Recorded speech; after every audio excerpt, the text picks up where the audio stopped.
পরীক্ষা কেন্দ্রের বাইরে দাঁড়িয়ে কান্নায় ভেঙে পড়েন মাধ্যমিক ছাত্রী মনীষা। মাধ্যমিক পরীক্ষার প্রথম দিনেই পরীক্ষা দেওয়া হলো না এক পরীক্ষার্থীর। ঘটনাটি ঘটেছে আলিপুরদুয়ার জেলার দলসিংপাড়া এলাকায়। পরীক্ষার্থী মনীষা কামি পরীক্ষা কেন্দ্রের বাইরে চোখের জলে ভেঙে পড়েন।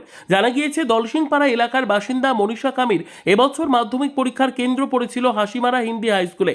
পরীক্ষার দিন সকালে তিনি রেজিস্ট্রেশন কার্ড নিয়ে পরীক্ষা কেন্দ্রে পৌঁছান, কিন্তু তার কাছে অ্যাডমিট কার্ড না থাকায় তাকে পরীক্ষা কেন্দ্রে প্রবেশ করতে দেওয়া হয়নি।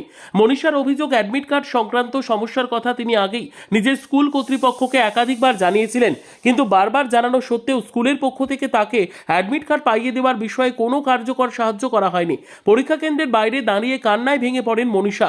তার দাবি, প্রস্তুতি থাকা সত্ত্বেও শুধুমাত্র প্রশাসনিক গাফিলতির কারণে তিনি পরীক্ষা দিতে পারলেন না। ঘটনায় এলাকায় ব্যাপক চাঞ্চল্য ছড়িয়েছে। এই ঘটনার দায় কার তা নিয়ে উঠছে প্রশ্ন। স্কুল কর্তৃপক্ষের ভূমিকা নিয়েও ক্ষোভ প্রকাশ করেছেন স্থানীয় বাসিন্দারা। বিষয়টি নিয়ে শিক্ষা দপ্তরের হস্তক্ষেপ দাবি করেছেন মনীষার পরিবার। এখন দেখার এই ঘটনায় শিক্ষা প্রশাসন কি পদক্ষেপ নেয় এবং পরীক্ষার্থীর ভবিষ্যৎ সুরক্ষিত করতে কোনো ব্যবস্থা গ্রহণ করা হয় কিনা।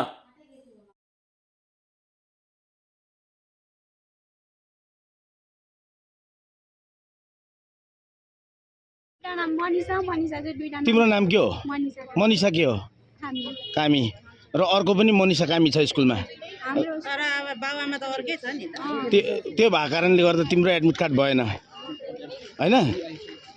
एकछिन तिम्रो अभी तो देखिए, आप एग्जाम के केंद्र में आए हैं तो कोई क्या बोल रहे हैं वहाँ पे? आप एग्जाम सेंटर में आइए, यहाँ पे क्या बोल रहे हैं? इक्जाम गर्नु पाऊँ भनेर भन्न अहिले पनि अब अहिले मैले चाहिँ इन्कम गर्नु पाऊँ आजको दिन भनेर। तिम्रो स्कुलले चाहिँ एडमिट कार्ड बनाएन, नाम सेम भएकोले गर्दाखेरि। नाम गडबड भयो भन्ने नाम गडबड भयो जे भनेर सोध्नुलाई